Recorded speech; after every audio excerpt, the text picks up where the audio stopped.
ನಮಸ್ಕಾರ ವೀಕ್ಷಕರೇ, ಅನ್ನಭಾಗ್ಯ ಯೋಜನೆಯಡಿಯಲ್ಲಿರುವ ಫಲಾನುಭವಿಗಳಿಗೆ ಎಲ್ಲರಿಗೂ ಕೂಡ ಬಿಗ್ ಶಾಕ್ ಅಂತ ಹೇಳ್ಬೋದು. ಸೊ ಯಾಕಪ್ಪ ಅಂದರೆ ತಮ್ಮನಲ್ಲಿ ನೋಡಿದ ಮೇಲೆ ನಿಮ್ಗೆ ಗೊತ್ತಾಗಿರುತ್ತೆ, ಅನ್ನಭಾಗ್ಯ ಯೋಜನೆಯಡಿಯಲ್ಲಿ ಇನ್ಮೇಲಿಂದ ನಮಗೆ ಅಕ್ಕಿ ಹಣ ಬರಲ್ಲ ಅಂತ ಅನ್ಕೊಂಡು ಬಿಟ್ಟಿರ್ತೀರ. ಹೌದು ವೀಕ್ಷಕರೇ, ಸೊ ಇದು ಎಷ್ಟರ ಮಟ್ಟಿಗೆ ನಿಜ? ಇಲ್ಲಿ ಕಾಂಗ್ರೆಸ್ ಒಂದು ಶಾಸಕರಿಂದಲೇ ಬಂದಿರುವಂತಹ ಮಾಹಿತಿ ವೀಕ್ಷಕರೇ. ಒತ್ತಾಯವನ್ನು ಮಾಡ್ತಾ ಇದ್ದಾರೆ. ಇಲ್ಲಿ ಮುಖ್ಯವಾಗಿ ಗೃಹಲಕ್ಷ್ಮಿ ಯೋಜನೆ ಆಗಿರಲಿ, ಒಂದು ಫ್ರೀ ಬಸ್ ಯೋಜನೆ ಆಗಿರಲಿ, ನೀವು ಬಂದ್ ಮಾಡಲೇಬೇಕು. ನಮಗೆ ಇವರು ಲೋಕಸಭಾ ಚುನಾವಣೆಯಲ್ಲಿ ಆಯ್ಕೆ ಮಾಡಿಲ್ಲ. ನಮಗೆ ಒಂದು 28 ಜಿಲ್ಲೆಗಳಲ್ಲಿ ಟೋಟಲ್ ಆಗಿ ಈ 9 ಜಿಲ್ಲೆಗಳಲ್ಲಿ ನಮ್ಮ ಆಯ್ಕೆಯನ್ನ ಮಾಡಿರುವಂತದ್ದು 5 ಗ್ಯಾರಂಟಿಗಳನ್ನು ನಾವು ಫ್ರೀಯಾಗಿ ಕೊಟ್ಟಿದ್ದೀವಿ ಮತ್ತು 1 ಲಕ್ಷ ರೂಪಾಯಿಯನ್ನ ಮಹಾಲಕ್ಷ್ಮಿ ಯೋಜನೆ ಅಡಿಯಲ್ಲಿ ನಾವು ನಿಮಗೆ ಕೊಡ್ತೇವೆ ಪ್ರತಿ ಮನೆಗೂ ಅಂತ ಹೇಳಿದ್ರು ಸಹಿತ ನಮಗೆ 9 ಸೀಟ್ಗಳನ್ನು ಮಾತ್ರ ಕೊಟ್ಟಿದ್ದಾರೆ 28 ಸೀಟ್ಗಳ ಪೈಕಿ. ಮತ್ತೆ ಇಲ್ಲಿ ಏನೂ ಮಾಡಲ್ದ ಬಿಜೆಪಿಗೆ 17 ಸೀಟ್ಗಳನ್ನು ಕೊಟ್ಟಿದ್ದಾರೆ, JDSಗೆ 2 ಸೀಟ್ಗಳನ್ನು ಕೊಟ್ಟಿದ್ದಾರೆ. ಯಾಕೆ? JDSಗೆ ಹೋಗ್ಲಿ ಬಿಡಿ, ಬಿಜೆಪಿ ಏನು ಮಾಡಿದ್ದಾರೆ? ಅವರೇನು ಅಧಿಕಾರಕ್ಕಿದ್ರ ಅಮೌಂಟ್ ಕೊಡ್ಲಿಕ್ಕೆ, ಅದು ಇದು ಯೋಜನೆಗಳನ್ನು ಕೊಡ್ಲಿಕ್ಕೆ, ಯಾಕೆ ಅವರಿಗೆ ಕೊಟ್ಟಿದ್ರು ಅಂತ ಮಾಹಿತಿ ಹೊರಡಿಸುತ್ತಾ ಇದ್ದಾರೆ. ಶಾಸಕರಿಂದ ಬರ್ತಾ ಇದೆ ಈ ಒಂದು ಮಾಹಿತಿ. ನೀವು ಇನ್ಮೇಲಿಂದ 3 ಯೋಜನೆಗಳನ್ನು ಬಂದ್ ಮಾಡಬೇಕಂತ ಮಾಹಿತಿ ಕೊಟ್ಟಿದ್ದಾರೆ. ಅದರಲ್ಲಿ ಅನ್ನಭಾಗ್ಯ ಯೋಜನೆ ಕೂಡ ಒಂದಾಗಿರುತ್ತೆ, ಅಥವಾ ಇದರ ಜೊತೆಗೇನೆ ಯುವ ನಿಧಿ ಅಥವಾ ಅನ್ನಭಾಗ್ಯ ಒಂದು ಯೋಜನೆಗಳಲ್ಲಿ ಒಂದು ಯೋಜನೆ ಫಿಕ್ಸ್ ಒಂದು ಡೆಡ್ ಆಗತ್ತೆ. ಅದರ ಜೊತೆಗೇನೆ ಈ ಒಂದು ಗೃಹಲಕ್ಷ್ಮಿ ಯೋಜನೆ ಮತ್ತು ಫ್ರೀ ಬಸ್ ಯೋಜನೆ ಏನಿದೆಲ್ಲ, ಸೊ ಇದು ಡೆಫಿನೆಟ್ ಆಗಿ ಬಂದ್ ಮಾಡ್ತೇವೆ ಅಂತ ಒಂದು ಮಾಹಿತಿ ಕೊಡ್ತಾ ಇದ್ದಾರೆ. ಇವೆರಡು ಯೋಜನೆಗಳನ್ನ ಬಂದ್ ಮಾಡಲೇಬೇಕು ಮತ್ತು ಆಪ್ಷನ್ ನಿಮಗೆ ಫ್ರೀ ಒಂದು ಅನ್ನಭಾಗ್ಯ ಯೋಜನೆ ಮತ್ತು ಯುವ ನಿಧಿ ಯೋಜನೆ, ಈ 2 ಯೋಜನೆಗಳಲ್ಲಿ ಒಂದು ಯೋಜನೆಯನ್ನ ಬಂದ್ ಮಾಡಿ, ಈ 2 ಮತ್ತೆ ಇಲ್ಲಿ ಗೃಹಲಕ್ಷ್ಮಿ ಯೋಜನೆ ಮತ್ತು ಒಂದು ಫ್ರೀ ಬಸ್ ಯೋಜನೆ ಅಂತೂ ಡೆಫಿನೆಟ್ ಆಗಿ ನೀವು ಕಡ್ಡಾಯವಾಗಿ ಬಂದ್ ಮಾಡಲೇಬೇಕು. ಟೋಟಲ್ ಆಗಿ 3 ಯೋಜನೆಗಳನ್ನ ನೀವು ಬಂದ್ ಮಾಡಿ. ಯಾಕಂದ್ರೆ ಇವರು ನಮ್ಗೆ ಓಟ್ ಹಾಕಿಲ್ಲ, ಜನರು ನಮ್ಮ ಕೈಯನ್ನ ಬಿಟ್ಟಿದ್ದಾರೆ. ಇವ್ರೇನಾದ್ರೂ ಓಟ್ ಹಾಕಿದ್ರೆ ನಮ್ಗೆ 20ಕ್ಕಿಂತ ಡಬಲ್ ನಂಬರ್ ಅನ್ನ ಕೊಟ್ಟಿದ್ರೆ, 20 ಸೀಟ್ಗಳಿಗಿಂತ ಹೆಚ್ಚಿನ ಸೀಟ್ಗಳನ್ನ ನಾವೇನಾದ್ರೂ ಗೆದ್ದಿದ್ದೆ ಆದ್ರೆ ನಾವು ಲೋಕಸಭಾ ಚುನಾವಣೆಯಲ್ಲಿ ಆಯ್ಕೆ ಆಗ್ತಾ ಇದ್ವಿ, ಮತ್ತೊಮ್ಮೆ ನಮ್ಮ ಕಾಂಗ್ರೆಸ್ ಅನ್ನ ಅಧಿಕಾರಕ್ಕೆ ತರ್ತಾ ಇದ್ವಿ ಅಂತ ಮಾಹಿತಿ ಬರ್ತಾ ಇದೆ. ಸೊ ಇದಕ್ಕೋಸ್ಕರ ನಿಮ್ಗೆ ಎಲ್ಲರಿಗೂ ಕೂಡ ಶಾಕ್ ಆಗಿರ್ಲೇಬಹುದು. ನಾವೇನಾದ್ರೂ ಕಾಂಗ್ರೆಸ್ಗೆ ಹಾಕಿ ನಾವು ತಪ್ಪು ಮಾಡಿದ್ವಾ ಅಂತಾನು ಕೂಡ ಅನಿಸ್ತಾ ಇರ್ಬೋದು ವೀಕ್ಷಕರೇ. ಸೊ ಇದೇನಾಗಿರುತ್ತೆ ಅಂದ್ರೆ ನಿಮ್ಮ ಅಭಿಪ್ರಾಯ ಆಗಿರುತ್ತೆ. ಓಟ್ ಹಾಕೋದು ಅವ್ರೇನ್ ಕೇಳಬೇಕಾಗಿರುವಂತಹ ಅಗತ್ಯ ಇಲ್ಲ.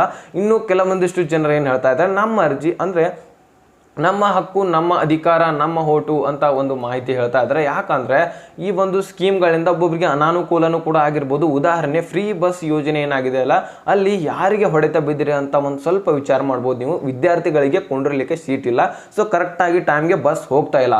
ಮತ್ತೆ ಇನ್ನೊಂದು ಇದರ ಜೊತೆಗೆ ಏನಪ್ಪಾ ಅಂದ್ರೆ ವೃದ್ಧರಿಗೆ ಕುಳಿತುಕೊಳ್ಳಲು ಜಾಗಲೇ ಇಲ್ಲ. ಮತ್ತೆ ಇಲ್ಲಿ ಪೂರ ಏನಿದೆ ಅಲ್ಲ, ಪೂರ ಬಸ್ ಕೂಡ ತುಂಬ್ತಾ ಇರೋದು. ಅದ್ರ ಜೊತೆಗೆ ಇಲ್ಲಿ ಇನ್ನೊಂದು ಇಂಪಾರ್ಟೆಂಟ್ ಏನಪ್ಪಾ ಅಂದ್ರೆ ಇಲ್ಲಿ ಜನರ ಜೀವನ ನಡೀತಾ ಇಲ್ಲ, ಬಡ ಜನರ ಜೀವನ. ಯಾಕಂದ್ರೆ ರಿಕ್ಷಾ ಚಾಲಕರಾಗಿರ್ಲಿ ಮತ್ತೆ ಟಾಟಾ ಎಸಿಗಳನ್ನ ಏನು ಓಡಾಡಿಸ್ತಾ ಇರ್ತಾರಲ್ಲ, ಸೊ ಅಂಥವರು ಜನರನ್ನ ಒಂದು ಸ್ಥಳದಿಂದ ಒಂದು ಸ್ಥಳಕ್ಕೆ ಬಿಡ್ತಾ ಇರ್ತಾರೆ. ಸೊ ಅದ್ರ ಮೇಲೇನೆ ಹೊಟ್ಟೆಯನ್ನ ತುಂಬಿಸ್ಕೋತಾ ಇರ್ತಾರೆ. ಸೊ ಅಂಥವರಿಗೆ ಮುಖ್ಯವಾಗಿ ಹೊಡೆತ ಬೀಳುವುದು.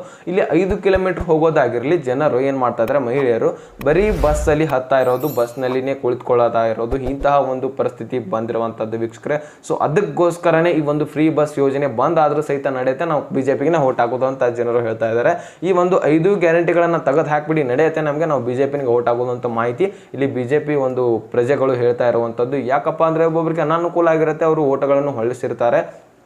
ಆದಷ್ಟು ನಮ್ಮಲ್ಲಿ ಕರ್ನಾಟಕ ರಾಜ್ಯದಲ್ಲಿ ಓಟ್ಗಳು ಒಳಿದಾವೆ. ಯಾಕಂದ್ರೆ MP ಇಲೆಕ್ಷನ್ ಆಗಿರಲಿ, MLA ಇಲೆಕ್ಷನ್ ಆಗಿರಲಿ, ಒಂದು ವೋಟಿಂಗ್ ಲಿಸ್ಟ್ ಅನ್ನ ನೋಡಿದ್ರೆ ಅಜಗಜಾಂತರ ವ್ಯತ್ಯಾಸ ಇದೆ ಕಣ್ರಿ. ಇಲ್ಲಿ ಒಂದು MLA ಎಲೆಕ್ಷನ್ ಅಲ್ಲಿ ಒಂದೇ ಸ್ಟ್ಯಾಂಡ್ ಅಲ್ಲಿ ಏನು 19ರಿಂದ ಒಂದು 25 ಸೀಟ್ ವರೆಗೆ ಬಿಜೆಪಿ ಸರ್ಕಾರ, ಒಂದು ಕಾಂಗ್ರೆಸ್ ಸರ್ಕಾರ ಗೆಲ್ಲುತ್ತೆ, ಆ ರೀತಿಯಾಗಿ ಒಂದು ಓಟ್ಗಳು ಬಿದ್ದಿದ್ವು. ಆದ್ರೆ ಇಲ್ಲಿ MLA ಒಂದು MP ಇಲೆಕ್ಷನ್ ಅಲ್ಲಿ, ಲೋಕಸಭಾ ಚುನಾವಣೆ ಇಲೆಕ್ಷನ್ ಅಲ್ಲಿ ಪೂರ್ಣವಾಗಿ ಬದಲಾಗಿರುವಂಥದ್ದು ನೋಡಿ. 17 ಸೀಟ್ಗಳಂದ್ರೆ ಎಲ್ಲಿಗೆ ಹೋಯಿತು? ಈ 5 ಗ್ಯಾರಂಟಿಗಳನ್ನ ಮೀರಿ 17 ಸೀಟ್ಗಳೀಗ ಒಂದು ಕೊಟ್ಟಿದ್ದಾರೆ ಅಂದ್ರೆ ನಮ್ಮ ಒಂದು ಕರ್ನಾಟಕ ಜನತೆ ಸೊ ಬಿಜೆಪಿಗೆ ಸಪೋರ್ಟ್ ಮಾಡ್ತಾ ಇದ್ದಾರೆ ಅಂತ ಅರ್ಥ. ಸೊ ಇದರಿಂದ ಬಿಜೆಪಿಗೆ ಹೆಲ್ಪ್ ಆಗಿರೋದು ಅಂತೂ ಮುಖ್ಯ ಆಗಿದೆ. ಇದನ್ನ ಮೋದಿ ಅವರು ಕೂಡ ಹೇಳಿದ್ದಾರೆ. ಸೊ ಇಲ್ಲಿ ಕರ್ನಾಟಕ ಜನತೆಯಿಂದ ನನಗೆ ಮುಖ್ಯವಾಗಿ ಬಹಳಷ್ಟು ಹೆಲ್ಪ್ ಆಗಿದೆ ಅಂತ ಹೇಳಿದ್ದಾರೆ. ತೆಲಂಗಾಣದಿಂದನೂ ಕೂಡ ಹೆಲ್ಪ್ ಆಗಿದೆ ಅಂತಾರೆ. ಅವ್ರಿಗೆ ಹೊಡೆತು ಬೀಳಿದಿರೋದು UP ಸರ್ಕಾರದಿಂದ ಬಿದ್ದಿದೆ. ಯಾಕಂದ್ರೆ ಅಲ್ಲಿ 80 ಸೀಟ್ಗಳಲ್ಲಿ ಕೇವಲ 34 ಅಥವಾ 35 ಸೀಟ್ಗಳನ್ನ ಮಾತ್ರ ಗೆದ್ದಿದ್ದಾರೆ. ಅಲ್ಲಿ ಮತ್ತು ರಾಮ ಮಂದಿರ ನಿರ್ಮಾಣ ಆದರೂ ಸಹಿತ ಈ ಒಂದು 35 ಸೀಟ್ಗಳ ಮಾತ್ರ ಗೆದ್ದಿದ್ದೇವೆ. ಅಲ್ಲಿ ಏನಾದರೂ ಒಂದು 70 ಸೀಟ್ಗಳಾದರೂ ನಾವು ಗೆದ್ದಿದ್ದೇ ಆದರೆ ಆರಾಮಾಗಿ ನಮ್ಮ ಸರ್ಕಾರವನ್ನು ನಾವು ನಡೆಸ್ತಾ ಇದ್ವಿ, ಅಧಿಕಾರಕ್ಕೆ ಬರ್ತಾ ಇದ್ವಿ ಅಂತ ಮಾಹಿತಿ ಕೊಟ್ಟಿದ್ರು. ಸೊ ವೀಕ್ಷಕರೇ, ಸೊ ಇದಿಷ್ಟು ಒಂದು ಕಾರಣಗಳಾಗಿರ್ತವೆ ಒಂದು ಅಕ್ಕಿ ಹಣ ಬಂದ್ ಆಗಲಿಕ್ಕೆ. ಮತ್ತು ಈ ಒಂದು ಗೃಹಲಕ್ಷ್ಮಿ ಯೋಜನೆ ಆಗಿರಲಿ, ಫ್ರೀ ಬಸ್ ಯೋಜನೆ ಆಗಿರಲಿ, ಸೊ ಯಾವ ಒಂದು ಕ್ಷಣಕ್ಕೆ ಬಂದ್ ಆಗ್ತಾ ಇದ್ದಾವೆ. ಇದು ಕಾಂಗ್ರೆಸ್ ಒಂದು ಶಾಸಕರಿಂದ ಏನು ಮಾಹಿತಿ ಬಂದಿದೆ. ಸಿದ್ದರಾಮಯ್ಯನವರು ಏನು ಡಿಸಿಷನ್ ತಗೋತಾರೆ ಸೊ ಅದನ್ನು ಇನ್ನೂ ಕೂಡ ಹೇಳಿಲ್ಲ. ಏನಾದರೂ ಡಿಸಿಷನ್ ಬಂದ್ ಮಾಡ್ತೇವೆ ಅಂತ ತಗೊಂಡ್ರು ಸಹಿತ ತಿಳಿಸ್ತೇನೆ, ಮತ್ತು ಕಂಟಿನ್ಯೂ ಆಗಿ ಮಾಡ್ತೇವೆ, ಕಂಟಿನ್ಯೂ ನಾವು ಜನರಿಗೆ ಅಮೌಂಟ್ ಹಾಕ್ತೇವೆ. ಯಾಕಂದರೆ ಒಂದು 2019ರಲ್ಲಿ ಒಂದೇ ಒಂದು ಕೇವಲ ನಾವು ಸೀಟನ್ನು ನಮ್ಮ ರಾಜ್ಯದಲ್ಲಿ ಗೆದ್ದಿರುವಂಥದ್ದು ಲೋಕಸಭಾ ಚುನಾವಣೆಯಲ್ಲಿ.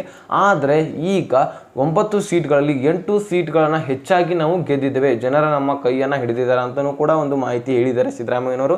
ಸೊ ಅದಕ್ಕೋಸ್ಕರ ಈ ಒಂದು ಗ್ಯಾರಂಟಿಗಳನ್ನು ಕಂಟಿನ್ಯೂ ಮಾಡಿದ್ರೆ ಅದನ್ನು ಕೂಡ ತಿಳಿಸ್ಕೊಡ್ತಾನೆ, ಬಂದ್ ಮಾಡಿದರೆ ಅದನ್ನು ಕೂಡ ತಿಳಿಸ್ಕೊಡ್ತಾನೆ. ನೀವೇನು ಮಾಡಬೇಕು, ನಮ್ಮ ಚಾನಲ್ನ ಸಬ್ಸ್ಕ್ರೈಬ್ ಮಾಡ್ಕೊಂಡು ಇಟ್ಕೋಬೇಕಾಗತ್ತೆ. ಸೊ ಇದೇ ರೀತಿಯಾದಂತಹ ಮಾಹಿತಿಯನ್ನು ತಿಳ್ಕೊಳ್ಳಲು ವೀಕ್ಷಕರೇ, ಸೊ ಈ ರೀತಿಯಾದಂತಹ ಮಾಹಿತಿ ನಿಮಗೆ ಅರ್ಥ ಆಗಿದ್ರೆ ಮತ್ತೆ ಮುಂದಿನ ಮಾಹಿತಿ ಒಂದಿಗೆ ಸಿಗೋಣ. ಅಲ್ಲಿ ತನಕ ಬಾಯ್, ಟೇಕ್ ಕೇರ್ ಫ್ರೆಂಡ್ಸ್.